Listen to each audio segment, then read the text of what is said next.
حضرت یحییٰ علیہ السلام اللہ رب العالمین کے برگزیدہ نبی تھے اور ایک نبی حضرت سیدنا زکریا علیہ السلام کے صاحبزادے تھے۔ آپ کی والدہ کا نام عیشا تھا۔ عیشا کی ایک اور بہن تھی جن کا نام حنا تھا۔ حنا اور عیشا فاقوس کی بیٹیاں تھیں۔ عیشا حضرت زکریا علیہ السلام کے نکاح میں، جبکہ حضرت مریم کی والدہ حنا حضرت عمران کی زوجیت میں آئی۔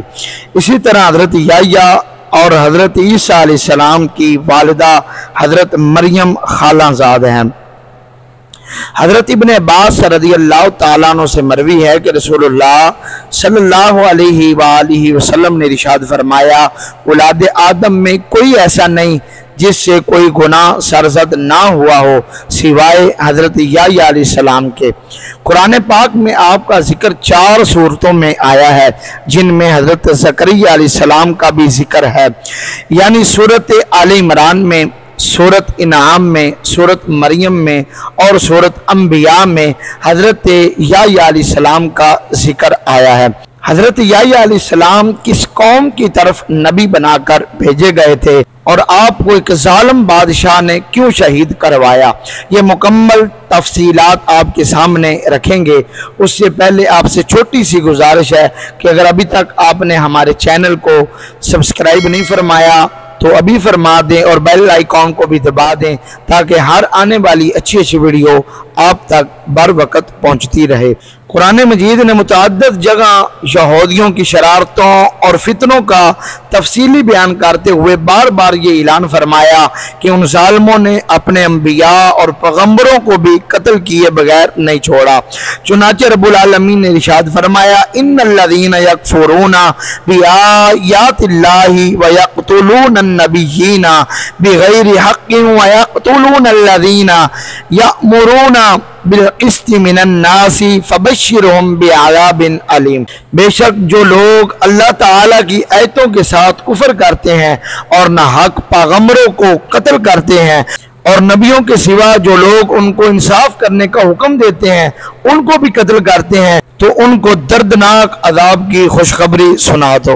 حضرت عبید بن جراح رضی اللہ تعالیٰ عنہ سے روایت ہے کہ نبی پاک صلی اللہ علیہ وآلہ وسلم نے ارشاد فرمایا کہ یہودیوں نے ایک دن میں 43 نبیوں اور 170 صالحین کو قتل کر دیا تھا جو ان کو اچھی باتوں کا حکم دیا کرتے تھے۔ چنانچہ حضرت زکریا علیہ السلام کی عمر 120 سال ہو چکی تھی جبکہ ان کی اہلیہ کی عمر 98 سال تھی اور وہ بانجھ ہو چکی تھی۔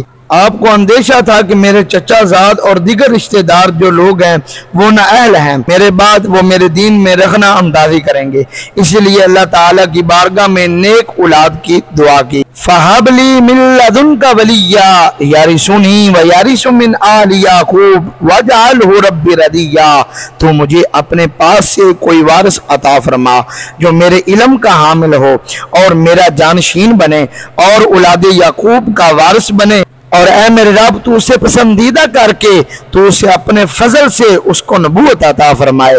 اللہ تعالیٰ نے حضرت زکریا علیہ السلام کی یہ دعا قبول فرمائی اور ارشاد فرمایا، یا زکریا انا نبشرک بغلام اسمہ یحییٰ لم نجعل لہ من قبل سمیا۔ اے زکریا ہم تجھے خوشخبری سناتے ہیں ایک لڑکے کی جس کا نام یحییٰ ہے، جس سے پہلے ہم نے اس کا کوئی نام نہیں رکھا۔ دوسری آیت مقدسہ میں رب العالمین نے ارشاد فرمایا، ان اللہ یبشرک بیحییٰ مصدقا بکلمۃ من اللہ وسیدا وحصورا ونبیا من الصالحین۔ بے شک اللہ تعالیٰ آپ کو یحییٰ کی خوشخبری سناتا ہے جو تصدیق کرنے والا ہوگا عیسیٰ کلمۃ اللہ کی، اور سردار اور ہمیشہ عورتوں سے بچنے والا ہوگا اور نبی ہوگا ہمارے خاص بندوں سے۔ حضرت یحییٰ علیہ السلام اپنے والدین ہی کے نہیں بلکہ بنی اسرائیل کے لیے بھی ایک بہت بڑا انعام تھے۔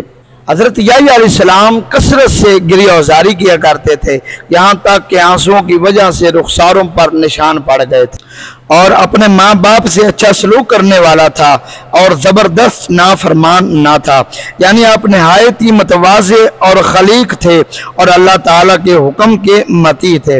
آپ ہمہ وقت خوف الہی میں روتے رہتے، اپنا وقت عبادت و ریاضت اور خلوتوں میں بسر کرتے۔ بچپن میں آپ نے چند عبادت گزاروں کو بیت المقدس میں موٹے کپڑے پہنے ہوئے دیکھا تو اپنے والدین سے کہا کہ ان کے لیے بھی اونی کپڑے بنا دیں۔ انہوں نے بنا دیے اور وہ بیت المقدس کی طرف چلے گئے۔ وہ دن کو اپنے والدین کی خدمت کرتے اور رات کو عبادت کرتے، حتیٰ کہ 15 برس گزر گئے۔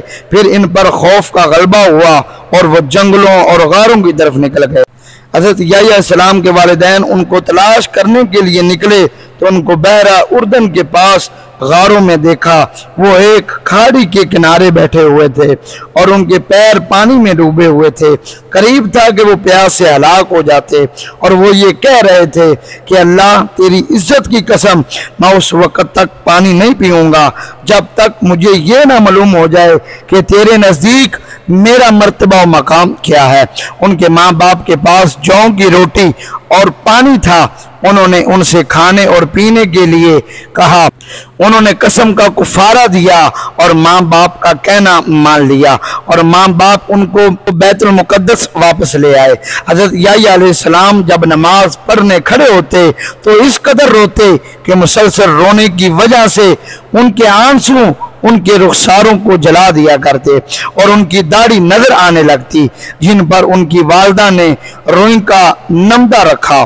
اور مورخین نے لکھا کہ حضرت یحییٰ علیہ السلام لوگوں سے الگ رہتے تھے، وہ جنگلوں سے مانوس تھے، درختوں کے پتے کھاتے، دریاؤں کا پانی پیتے، کبھی کبھی ٹڈیوں کو کھا لیتے۔ حضرت یحییٰ علیہ السلام جب نماز پڑھنے کے لیے کھڑے ہوتے تو اس قدر روتے کہ آپ کے رخساروں پر نشان بن جاتے۔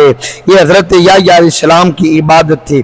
حضرت یحییٰ علیہ السلام بہت زیادہ عبادت گزار تھے، اور حضرت یحییٰ علیہ السلام کو بنی اسرائیل کی طرف نبی بنا کر بھیجا گیا تھا، اور آپ نے ان کو شرک سے روکا اور نماز کا حکم دیا اور اللہ رب العالمین کی عبادت کرنے کا حکم دیا، اور فرمایا میں تمہیں نماز کا حکم دیتا ہوں، میں تمہیں روزے رکھنے کا حکم دیتا ہوں، میں تمہیں صدقے کا حکم دیتا ہوں، اور میں تمہیں یہ حکم دیتا ہوں کہ دن رات کثرت کے ساتھ رب العالمین کا ذکر کرو۔ ظالم بادشاہ نے حضرت یحییٰ علیہ السلام کو شہید کیوں کروایا؟ حضرت یحییٰ علیہ السلام کے زمانے میں دمشق کے اندر ایک بادشاہ تھا جو اپنی کسی محرم سے نکاح کرنا چاہتا تھا۔ حضرت یحییٰ علیہ السلام نے اس بادشاہ کو اس کام سے منع کیا۔ اس وجہ سے اس عورت کے دل میں حضرت یحییٰ علیہ السلام کے خلاف بغض پیدا ہو گیا۔ جب اس عورت اور بادشاہ کے درمیان شناسائی پیدا ہو گئی تو اس عورت نے بادشاہ سے حضرت یحییٰ علیہ السلام کے قتل کا مطالبہ کیا۔ بادشاہ نے حضرت یحییٰ علیہ السلام کو قتل کر کے ان کا سر اس عورت کے سامنے پیش کر دیا۔ کہا جاتا ہے کہ وہ عورت بھی جب حضرت یحییٰ علیہ السلام کا سر زمین کے اندر دفن کیا گیا تو ساتھ ہی وہ عورت بھی دفن ہو گئی۔ اور ایک قول یہ ہے کہ اس بادشاہ کی عورت حضرت یحییٰ علیہ السلام پر فریفتے ہو گئی تھی۔ اس نے حضرت یحییٰ علیہ السلام سے اپنی مقصد براری چاہی، آپ نے انکار کیا۔ جب وہ حضرت یحییٰ علیہ السلام سے مایوس ہو گئی تو اس نے بادشاہ کو حضرت یحییٰ علیہ السلام کے قتل پر تیار کیا۔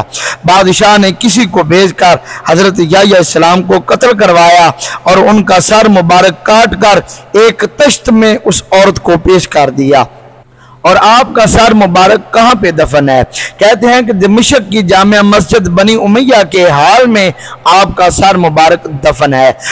اموی خلیفہ ولید بن عبد الملک نے یہ مسجد تعمیر کروائی تھی۔ مورخین نے لکھا ہے کہ دوران تعمیر یہاں ایک غار دریافت ہوا۔ اطلاع ملنے پر خلیفہ خود غار میں داخل ہوئے تو دیکھا کہ ایک صندوق میں انسانی سر رکھا ہوا ہے، اور صندوق پر یہ تحریر ہے کہ یہ حضرت یحییٰ بن زکریا کا سر ہے۔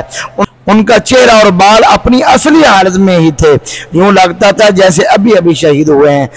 حضرت یحییٰ علیہ السلام کی شہادت اور حالات زندگی سے اگرچہ حقیقت بین نگاہیں بہت سے نتائج حاصل کر سکتی ہیں، تاہم چند باتیں خصوصی طور پر قابل توجہ ہیں۔ دنیا میں ان یہودیوں سے زیادہ شک القلب اور بدبخت کوئی نہیں ہو سکتا جو حضرت انبیاء علیہ السلام کو ناحق قتل کرتے تھے، حالانکہ یہ برگزیدہ اور مقدس ہستیاں نہ کسی کو ستاتی تھیں، نہ کسی کے مال و دولت پر ہاتھ ڈالتی تھی، بلکہ بغیر اجرت و عوض کے لوگوں کی اصلاح کر کے انہیں فلاح و سعادت دارین کی عزتوں سے سرفراز کرتی تھی۔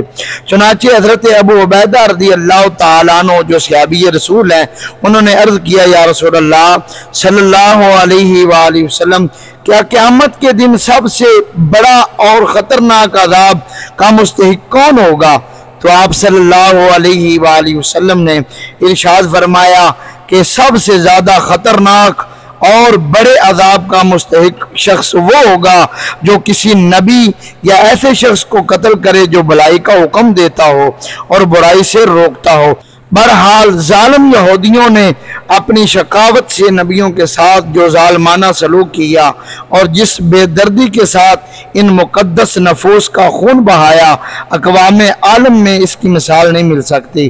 اسی لیے خداوند قہار و جبار نے اپنے قہر اور غضب سے ان ظالموں کو دونوں جہان میں ملعون کر دیا، لہذا ہر مسلمان پر لازم ہے کہ ان ملعونوں سے ہمیشہ نفرت و دشمنی رکھے۔ بنی اسرائیل چونکہ مختلف قبائل میں تقسیم تھی، اسی لیے ان کے درمیان ایک ہی وقت میں متعدد نبی اور پیغمبر مبعوث ہوتے رہے۔ ان سب نبیوں کی تعلیمات کی بنیاد حضرت موسیٰ علیہ السلام کی کتاب تورات ہی رہی، اور ان سب انبیاء کرام کی حیثیت حضرت موسیٰ علیہ السلام کے نائبین کی رہی۔ علماء کرام کو اپنی زندگی کی آخری سانس تک حق پر ڈٹ کر اس کی تبلیغ کرتے رہنا چاہیے۔